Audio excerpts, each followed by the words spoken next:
Yes. In the last lecture, we have started chapter number 2, the regulatory framework. ये chapter मैंने start किया था regulatory framework, और basically इस चैप्टर के अंदर मैंने बताया कि हमारे अलग अलग तरह की जो बॉडीज बनी हुई है पूरा ऑल ओवर वर्ल्ड के अंदर, जो अकाउंटिंग स्टैंडर्ड्स वगैरह डिजाइन करवाती हैं, उनको अप्लाई करवाती हैं, उसी से रिलेटेड ये चैप्टर हमारा कवर अप किया हुआ है। इस चैप्टर के नोट्स मैंने लिखवाए थे। बेसिकली हम देखें इसके अंदर क्या दिया हुआ है। सबसे पहली चीज तो हमारा इस चैप्टर में से क्वेश्चन किस तरह का पुटअप होता है। तो questions on this chapter are likely to be the knowledge based. आपके जो क्वेश्चन आता है वो नॉलेज बेस्ड होता है, and focus on the rule of each of the body with in the regulatory framework. Her regulatory framework का क्या work होता है, क्या पर्पस है, वो उस पर क्वेश्चंस पुटअप होते हैं। इसके अंदर मैंने बताया था हमारे अकाउंटिंग स्टैंडर्ड्स होते हैं। अकाउंटिंग स्टैंडर्ड्स का मतलब हर चीज के कुछ फॉर्मेट्स वगैरह फिक्स होते हैं। हमारे इंडिया के अंदर जो है ICI, institute of chartered accountant of India, जो है वो रिस्पॉन्सिबल है इन पूरी चीजों को कवर अप करने के लिए। अ, एक से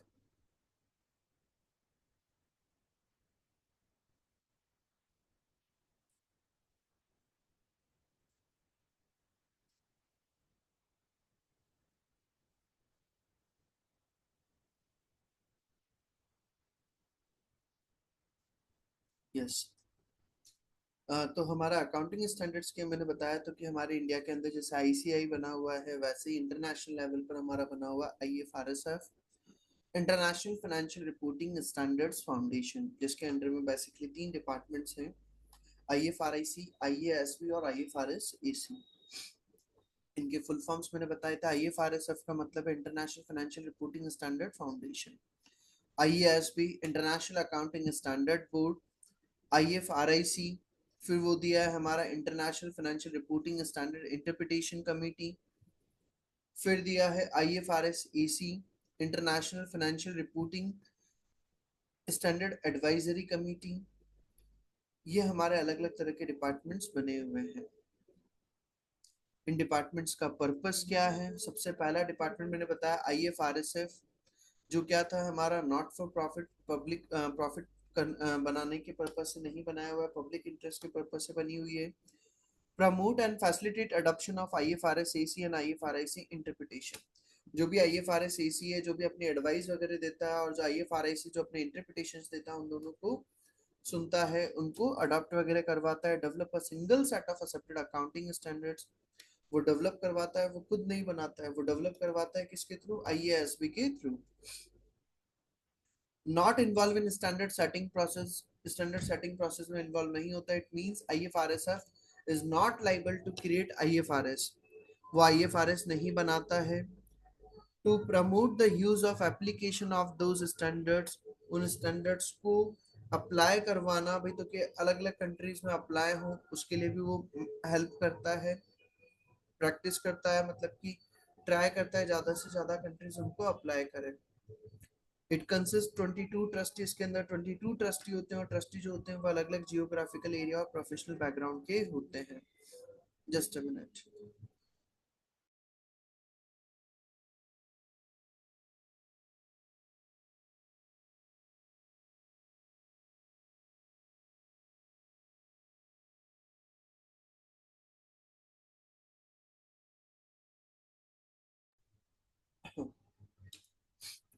फिर आगे बोला उसी के अंदर, इट अपॉइंट्स आईएएसबी, आईएफआरआईसी, आईएफआरएसएसी, इन सभी के मेंबर्स को अपॉइंट करना, उनके लिए फंड्स वगैरह का अरेंज करना, पूरा रेगुलेटरी सिस्टम को कंट्रोल करना, देखना, ये सारा काम आईएफआरएसएफ का होता है। ये सबसे टॉप बॉडी है, इसके ऊपर और कोई नहीं है, यही सारा देखता है इंटरनेशनल लेवल पर। फिर सेकंड डिपार्टमेंट हमारा आता है इसी के बाद में आईएफआरआईसी। आईएफआरआईसी इंटरप्रिटेशन कमेटी जो क्या करती है, मेंबर्स वगैरह जो है इसके आईएफआरएसएफ अपॉइंट करता है, और इसके अंदर 14 वोटिंग मेंबर्स होते हैं। और आईएफआरआईसी क्या करता है, अपने दो मैटर्स को मेनली गाइडेंस देता है। जो हमारे एग्जिस्टिंग आईएफआरएस हैं उनको कैसे अप्लाई किया जाए, उनको कैसे अगर वहां पर कोई चीज अगर प्रॉब्लम आ रही है तो वो कैसे उसको अप्लाई करें।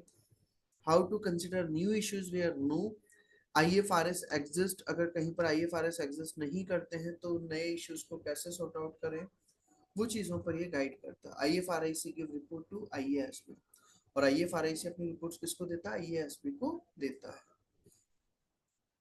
फिर थर्ड पॉइंट हमारा आया था IFRS AC एडवाइजरी काउंसिल, जिसको हम पहले स्टैंडर्ड एडवाइजरी काउंसिल बोलते थे और अब उसको बोला जाता है IFRS AC।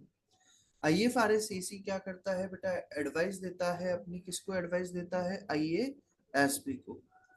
और IFRS AC IASB के साथ में कम से कम ईयर के अंदर 3 टाइम्स मीटिंग कंडक्ट करता है। साल में कम से कम 3 मीटिंग्स कंडक्ट करेगा, उनसे कंसल्ट लेता है, ओपिनियंस वगैरह लेता है, मार्केट के ओपिनियंस वगैरह लेकर के वो ओपिनियंस को क्या करता है, आगे फॉरवर्ड करता है।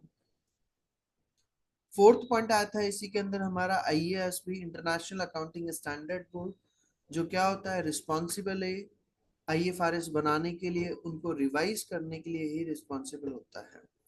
Works under the guidance of IFRSF, और ये IFRSF के अंडर में गाइडेंस में काम करता है।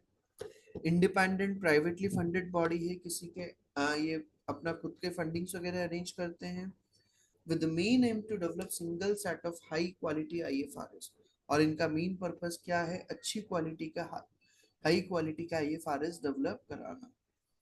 Liaisoning with national accounting standard setters to achieve convergence, और अलग अलग तरह के स्टैंडर्ड सेटर्स हैं उनके साथ में कन्वर्जेंस मतलब यूनिफॉर्मिटी बनाए रखने के लिए लाइजनिंग बना करके रखते हैं। Before 2003 international accounting standards use, but in 2003 उनको रिप्लेस कर दिया गया, किससे, IFRS से रिप्लेस कर दिया गया। यहाँ तक के टॉपिक में कोई डाउट है बेटा, any doubt till this topic? No sir. नहीं है। चलिए इसी के बाद में हम आगे बात करें तो हमारा ये स्टार्टिंग में ये जो दे रखा है इस चैप्टर की थ्योरी की अगर मैं बात करूं तो थ्योरी मैंने ऑलरेडी आपको नोट्स के फॉर्म में समझा दिया है, इससे आपको थ्योरी रीड आउट करने की रिक्वायरमेंट नहीं है। इस चैप्टर की जो थ्योरी दे रखी है वो थ्योरी रीड आउट करने की जरूरत नहीं है, ये सब चीजें मैंने बता दिया है। अकाउंटिंग स्टैंडर्ड्स वगैरह का मतलब, और international financial reporting standard foundation वगैरह, और ये सब कुछ इसके अंदर मेन ये टॉपिक नया एड ऑन हुआ है बेटा, जो पहले नहीं था। ये टॉपिक नया एड ऑन हुआ है, international sustainability standard board, new topic है, इस पर क्वेश्चन पुट अप हो जाता है। इंटरनेशनल सस्टेनेबिलिटी स्टैंडर्ड बोर्ड, ये हमारा एक नया टॉपिक दिया है, तो इस टॉपिक को हम देख लेते हैं इसके अंदर क्या दिया है।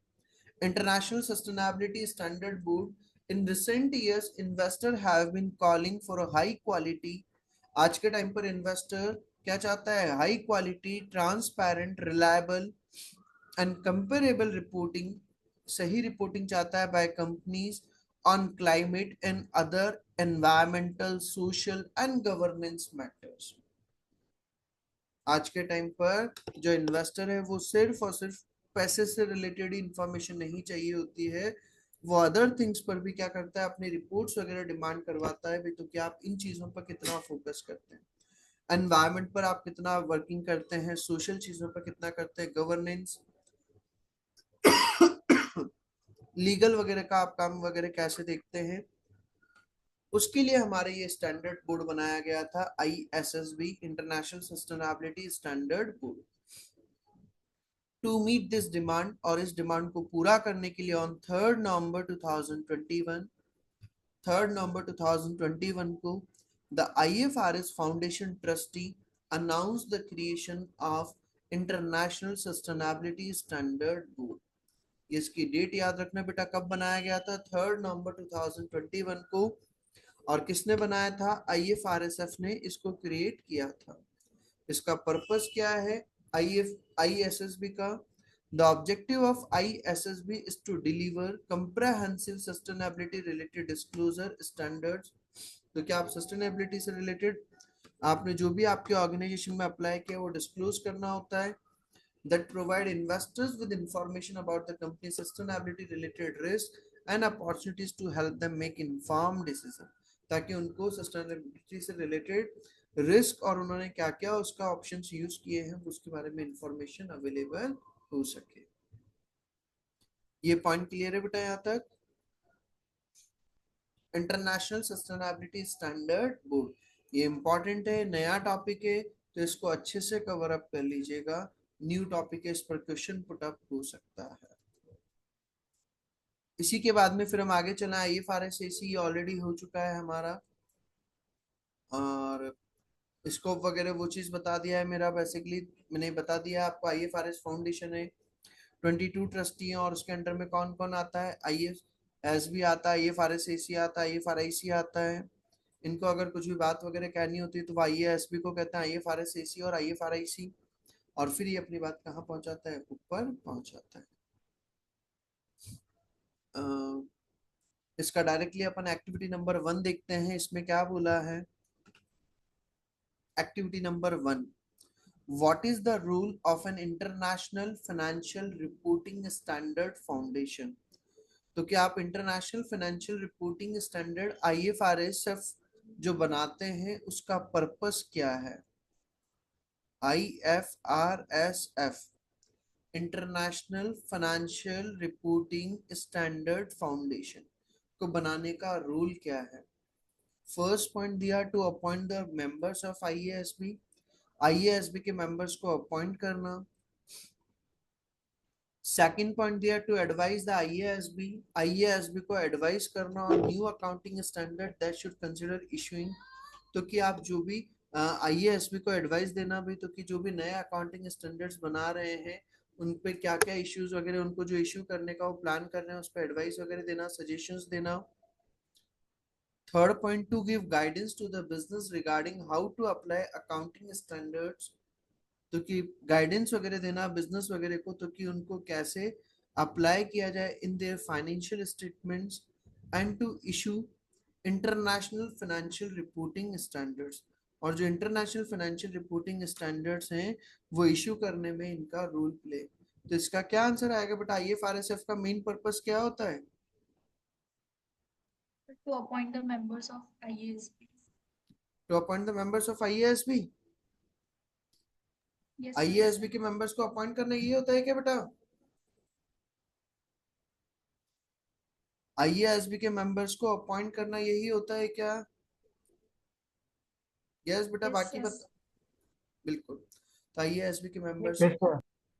हाँ, तो IASB के मेंबर्स को अपॉइंट करना उनको। और क्योंकि अकाउंटिंग स्टैंडर्ड्स वगैरह बनाने करने का काम तो वो कौन करता है, हमारा IASB करता है। तो इसका आंसर आ जाएगा ऑप्शन ए। सेकंड क्वेश्चन हम देखें इसी का, which of the following body is involved in trying to achieve convergence of the global accounting standards। इनमें से कौन सी बॉडी जो है वो काम करती है ताकि ग्लोबल अकाउंटिंग स्टैंडर्ड्स जो है हमारे उसमें कन्वर्जेंस आ सके, मतलब यूनिफॉर्मिटी बनी रहे। तो कौन सी बॉडी काम करती है, पढ़ा था बेटा ये अपन ने।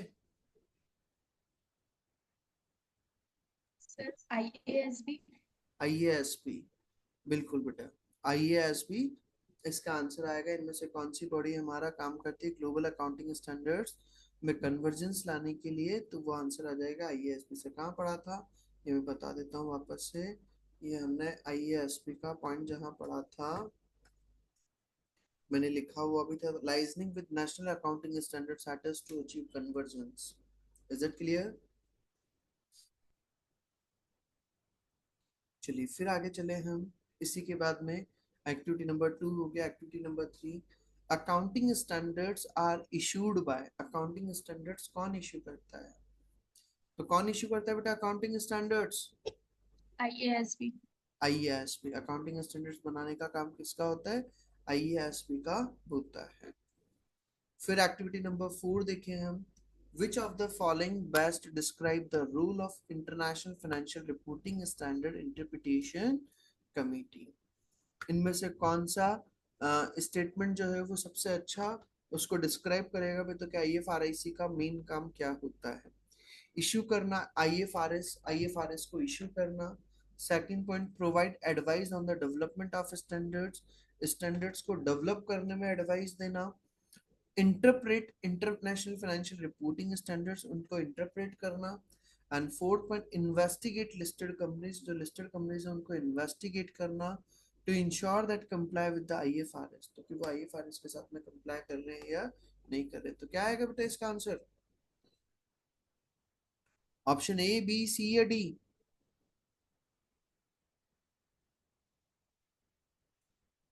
इसका आंसर क्या आएगा? C. इंटरप्रेट करना। भाई नाम से हमें पता चल रहा है इंटरप्रिटेशन कमिटी है, तो उसका मेन काम क्या होता है? इंटरप्रेट करना, चीजों को एक्सप्लेन करना, ये इसका मेन काम होता है। फिर इसी के बाद में हम आगे चलें, activity number 5। Are the following statements in relation to the IFRS true और फॉल्स? आपको बताना IFRS से, IFRS से रिलेटेड हमारे स्टेटमेंट्स गिवन है, तो कि ये ट्रू है या फॉल्स है। फर्स्ट पॉइंट हमारा दिया, they must be applied to achieve fair presentation in the financial statements. आपके जो फाइनेंशियल स्टेटमेंट्स हैं उसका अच्छा प्रेजेंटेशन जाए, इसके लिए IFRS को अप्लाई करना चाहिए। तो ट्रू है क्या बताइए? Yes, sir. सेकंड पॉइंट दिया, they are primarily design for not for profit entities. तो कि ये इनको मेनली किन के लिए डिजाइन किया गया है? नॉट फॉर प्रॉफिट, मतलब NGO वगैरह इन्हों के लिए डिजाइन किया गया है, ऐसा कुछ है क्या बेटा? False. फॉल्स। फॉल्स।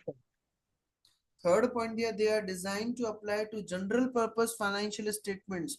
ये क्यों बनाए गए हैं? ताकि जो हम जनरल पर्पस के फाइनेंशियल स्टेटमेंट्स बनाते हैं वहां पर भी हम इनको क्या कर सकें? अप्लाई कर सकें। तो ट्रू है क्या बेटा? True. Yes, sir. And fourth point, they set out recognition, measurement, presentation and disclosure requirements for transaction and events. इसके अंदर हम क्या करते हैं? रिकॉग्निशन मतलब रिकॉर्ड करते हैं चीजों को, मेजर करते हैं, प्रेजेंटेशन करते हैं IFRS के अंदर, and disclosure requirements for transaction and events. ये सब चीजें True. किया जाता है क्या? ट्रू है बेटा? Yes false? Sir. Yes, sir. ये चीज आपका हो गया, तो ट्रू फॉल्स ट्रू ट्रू। ये एक्टिविटी नंबर 5 कंप्लीट हो गई। यहाँ तक का पॉइंट क्लियर है बेटा? Yes, sir. यह आपका चैप्टर नंबर 2 कंप्लीट हो गया है। चैप्टर नंबर 2 कंप्लीट हो गया है, तो मेरा चैप्टर नंबर 2 इसका पूरा कंप्लीट करा दिया है मैंने, तो इसको कंप्लीट करें। इसी का फिर आगे का मैं चैप्टर नंबर 3 से रिलेटेड एक टॉपिक स्टार्ट कर देता हूँ, थोड़ा सा समझा देता हूँ आज का।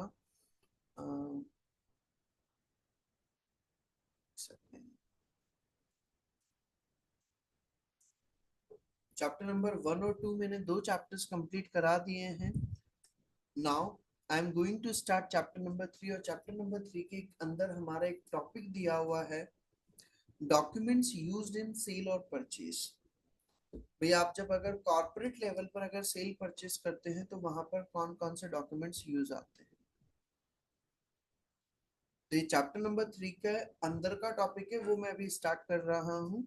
तो उसका मैंने मेन मेन पॉइंट्स लिखे हुए हैं। लाइक फॉर एग्जांपल हमारा टॉपिक दिया documentation used in the company in sale और परचेज। फॉर एग्जांपल अगर मैं बात करूं, मान लो बिग बाजार है, बिग बाजार क्या करना चाहता है? पतंजलि ग्रुप के बहुत ज्यादा मार्केट में चल रहा है भाई, तो कि वो उसके प्रोडक्ट्स को अपने स्टोर पर सेल करना चाहता है।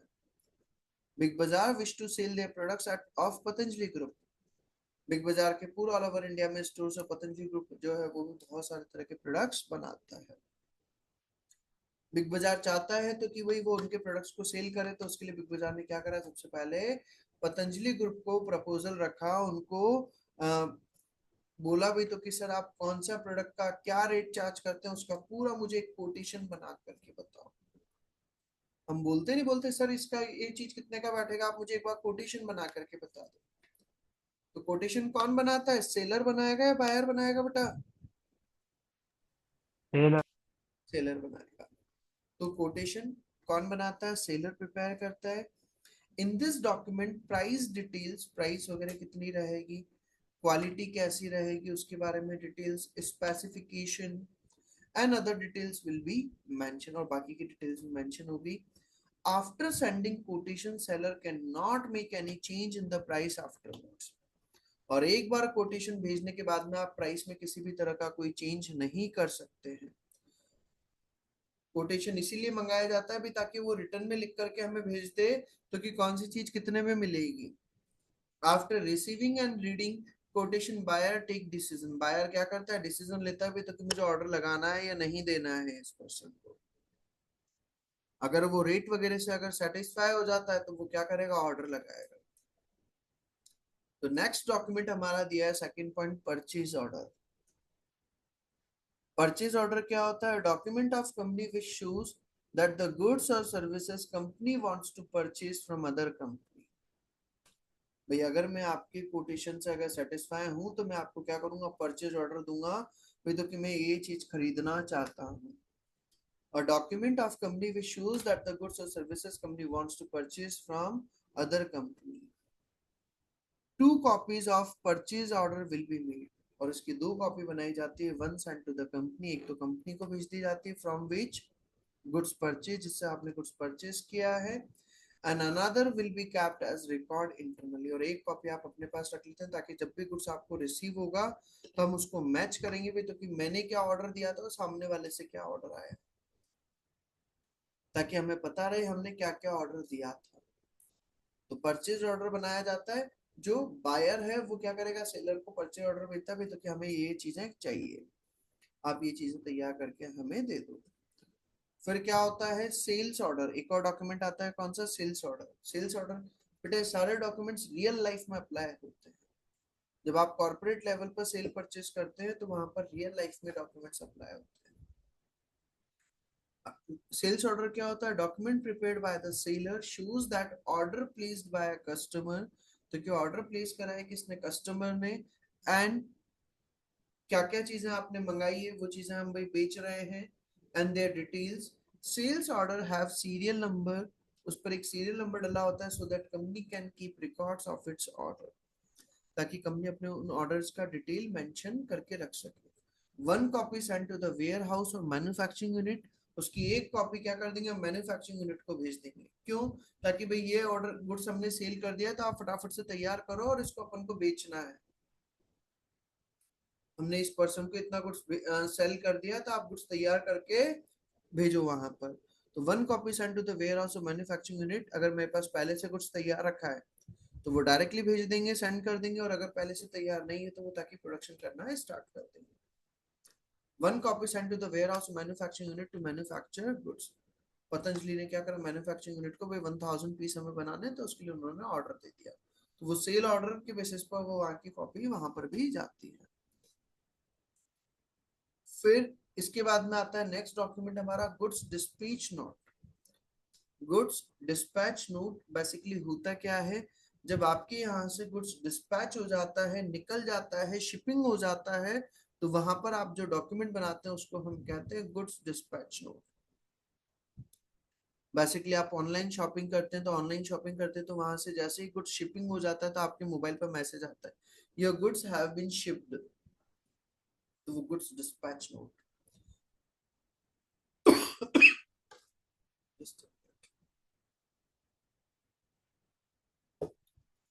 So in this document details of the goods sent by the company will be record, जो भी गुड्स उन्होंने भेजा है उसके रिकॉर्ड मेंशन किया जाता है, like tracking details, estimated delivery time etcetera. Company will keep a record of goods dispatch, जो भी कंपनी ने गुड्स भेजा है उसका डिटेल मेंशन करके रखा जाता है। In case of any query by the customer about the goods and, भाई तो क्या अगर कस्टमर अगर कोई भी क्वेरी वगैरह करे जो गुड्स आपने भेजा है उसके बारे में, तो वो ताकि हम अवेलेबल करा सकें।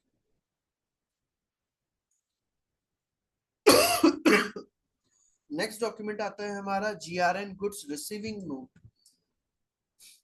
गुड्स रिसीविंग नोट सर क्या होता है, जब कस्टमर को या वेयर हाउस डिपार्टमेंट को जो रिसीवर है उनको जब अगर गुड्स रिसीव हो जाता है तो वो एक कंफर्मेशन करके देते हैं तो कि हाँ हमने इतना गुड्स रिसीव कर लिया। तो goods receiving note prepared by the customer, and in this document customer shows that business has received goods from the supplier. Like जैसे आप लोग ऑनलाइन में गुड्स मंगाते हैं तो वहां से जब आपको गुड्स रिसीव हो जाता है तो आप ओटीपी शेयर करते हैं एक तरह से।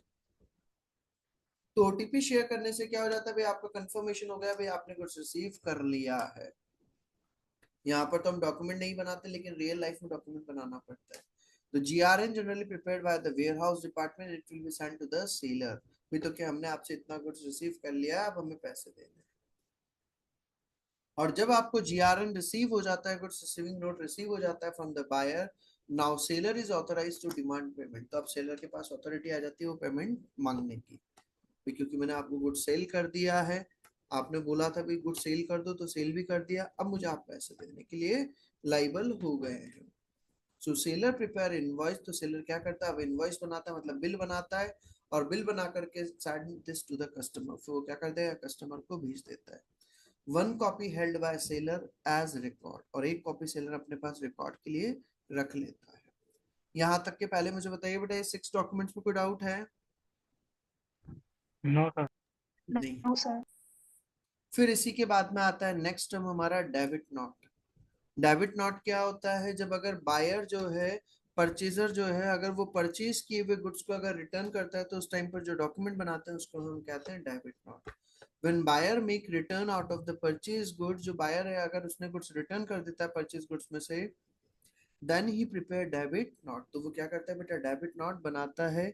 In debit note details of the purchase return will be shown, उसकी परचेज रिटर्न की डिटेल्स मेंशन कर दी जाती है, so that seller will adjust their account accordingly, ताकि सेलर अपने अकाउंट को अकॉर्डिंगली क्या कर सके, एडजस्ट कर सके। मान लो मुझे आपसे मैंने गुड्स 1 लाख का परचेज कराते हैं, उसमें से 10,000 का गुड्स रिटर्न कर दिया, तो आप मेरे अकाउंट को क्या कर दो, एडजस्ट कर दो, ताकि मुझे फ्यूचर में कितना पे करना रह जाएगा, 90,000, अकाउंट ऑटोमेटिकली सेट ऑफ हो जाए। और नेक्स्ट पॉइंट आता है उसी के बाद में क्रेडिट नोट। मैंने डेबिट नोट भेजा है सेलर को, तो सेलर मुझे क्या करेगा, कंफर्मेशन करेगा भाई हाँ मैंने आपके अकाउंट को एडजस्ट कर दिया है, तो उसके लिए जो डॉक्यूमेंट बनाया जाता है उसको हम कहते हैं क्रेडिट नोट। तो seller will prepare an document that will be credit note. One copy of credit note will be sent to the buyer as a record that buyer account has been adjusted. और ये record होता है भी तो कि buyer के account को हमने एडजस्ट कर दिया है। फिर इसी के बाद में आता है नेक्स्ट पॉइंट हमारा रिसीट्स। रिसीट का मतलब क्या होता है, जब बायर अब पेमेंट करेगा तो उसके बदले में आपको एक लिख करके देना पड़ेगा भाई मैंने इतना अमाउंट रिसीव कर लिया है। तो जो डॉक्यूमेंट बनाया जाता है उस डॉक्यूमेंट को हम कहते हैं receipt. When buyer make payment, जब अगर बायर क्या करता है, पेमेंट करता है, देन सेलर प्रिपेयर रिसीट, तो सेलर क्या करता है, रिसीट बनाता है as evidence that amount has been received, क्योंकि अमाउंट हमें रिसीव हो गया है। प्रिपेयर्ड बाय द सेलर, कौन बनाता है, ये सेलर बनाता है। सर हमारा सारा काम हो गया, गुड सेल भी कर दिया, परचेज भी कर दिया, जो देना लेना था वो भी सारा हो गया, सब काम हमारा कंप्लीट हो गया, गुड सेल भी हो गया, परचेज भी हो गया है, आपने अगर कोई गुड्स रिटर्न करना था वो रिटर्न भी कर दिया, आपको पेमेंट जो करना था वो पेमेंट भी हो गया है, सब कुछ हमारा कंप्लीट हो गया। तो अब मेरी जो आपसे ट्रांजेक्शन हुई थी, जो मैंने आपसे लेना देना करा था, वो सब खत्म हो गया है। अब मैं इस टॉपिक को क्या कर दूंगा, एंड कर दूंगा, नहीं कर दूंगा वहां पर, आपसे मेरी ट्रांजेक्शन हुई थी उसका पेमेंट वगैरह सब कुछ हो गया, अब इसको खत्म करेंगे। तो Yes, उसके sir. लिए क्या करेंगे, एक लास्ट है, Again. क्या बेटा, उसके लिए हम लास्ट में एक डॉक्यूमेंट बनाते हैं, और वो डॉक्यूमेंट हमारा कहलाता है रेमिटेंस एडवाइस। उस डॉक्यूमेंट को हम क्या कहते हैं, remittance advice. And this document prepared by the buyer, and in this document all details, मतलब एक तरह से हम बोलते हैं उसकी समरी रखना भी, तो कि हमने आपसे गुड्स कब परचेज करा था, कितना गुड्स परचेज करा था, शॉर्ट में लिख करके रखना, छोटा छोटा छोटा मेन मेन मिनट्स लिख करके रखना, ताकि अगर आप मुझसे पूछ लो और सर मैंने आपसे वो 25 फरवरी को कितने का गुड्स परचेज करा था, सर एक सेकंड, 25 फरवरी की, हाँ सर 2 लाख का आपने गुड्स खरीदा था और आपने पेमेंट ऐसे किया था। अब अगर आपको बहुत डिटेल में जाना तो फिर वो सारे डॉक्यूमेंट्स वगैरह ओपन करके बता दो, बट मेन बात अगर चाहिए तो ताकि वो फटाफट से चेक करने में आ जाए, तो उसके लिए हम क्या करते हैं, remittance advice. This document prepared by the buyer, and in this document all details like purchase of goods, goods के purchase करने की detail, quantity, price, date of payment, आपने पेमेंट कब करा था, मोड ऑफ पेमेंट किस डेट को किस तरह से किया था, and if there is any return of goods, और अगर कोई गुड्स रिटर्न किया था तो वो, and any other details required will be mention, जो भी डिटेल्स वगैरह होगी वो सब कुछ उसके अंदर मेंशन कर दी जाती है। This document work as final stage of sale and purchase. और ये हमारी क्या होती है, फाइनल स्टेज होती है, भी तो कि हमारा सारा काम हमने कंप्लीट कर दिया है। ये 10 डॉक्यूमेंट्स क्लियर है बेटा? Yes, sir. क्या क्या बताया मैंने? फर्स्ट ऑफ ऑल सबसे पहला डॉक्यूमेंट बताया है कोटेशन, जहां पर जो सेलर है वो अपनी प्राइस के बारे में डिटेल्स बताता है, कौन कौन सी चीज कितने कितने की है। फिर परचेज ऑर्डर, जो बायर है वो ऑर्डर लगाता है, जो सेलर है फिर उसके बाद बेसिस पे क्या करता है, सेल्स ऑर्डर देता है, उसकी एक कॉपी तो बायर के पास जाती है और एक कॉपी वेयर हाउस या मैन्युफैक्चरिंग यूनिट के पास। जब गुड्स डिस्पैच किया जाता है तो उस टाइम पर जो हम डॉक्यूमेंट बनाते हैं उसको हम कहते हैं गुड्स डिस्पैच नोट। और गुड्स डिस्पैच नोट होने के बाद में जब आपको गुड्स रिसीव होता है तो उस टाइम पर जो डॉक्यूमेंट बनाया जाता है उसको हम कहते हैं गुड्स रिसीविंग नोट। और गुड्स रिसीव होने के बाद में जब कंफर्मेशन आ जाता है तो उसके बाद में जो डॉक्यूमेंट बनाया जाता है उसको हम कहते हैं इनवॉइस बिल। भी तो कि अब हम ये गुड्स हमने सेल कर दिया, भी तो क्या आप इतने इतने अमाउंट पे कर दीजिएगा। अगर उसमें से अगर कोई गुड्स रिटर्न होता है तो बायर ने जो रिटर्न करता है तो उस टाइम पर बायर जो है वो तो बनाता है डेबिट नोट और जो सेलर है वो बनाता है क्रेडिट नोट। और फाइनली जब हमें अमाउंट रिसीव होता है तो उसको हम क्या, उस टाइम पर जो डॉक्यूमेंट बनाया जाता है उसको हम कहते हैं रिसीट। और रिसीट के बाद में जब फाइनली उस पूरी ट्रांजेक्शन का जब हम अगर एक जगह पर अगर समरी फॉर्म में अगर रिकॉर्ड करते हैं तो उस डॉक्यूमेंट को हम कहते हैं रेमिटेंस एडवाइस। ये एक रिकॉर्ड पर्पस के लिए रखा जाता है ताकि फ्यूचर में कभी भी उसकी डिटेल वगैरह चेक की जा सके। और ये जिसमें हमारा एक टॉपिक और कंप्लीट हो जाता है, डॉक्यूमेंट्स यूज्ड इन सेल और purchase. Is it clear? Yes, Yes, sir. sir. यहां तक का आज आप कंप्लीट कर लीजिए इसका। कल मैं इसी के अंदर चैप्टर नंबर 3 के वर्क बुक में से मतलब अपन डायरेक्टली उसकी बुक की थ्योरी वगैरह पढ़ करके फिर हम इसका आगे का टॉपिक स्टार्ट करेंगे। ठीक है बेटा? Yes, Okay. sir. चलिए, बाकी का कल कराता हूँ मैं। आज का यहाँ तक का आप कंप्लीट कर लीजिए। ओके बेटा, thank you. Thank you, sir. Welcome बेटा। Excuse me, sir. यस, बोलिए। सर इसमें न्यूमेरिकल्स भी आएंगे क्या आगे? हाँ, अब आगे से अब जो हम कल से पढ़ना स्टार्ट करेंगे उसमें न्यूमेरिकल्स हो जाएगा बेटा। Okay sir, thank you.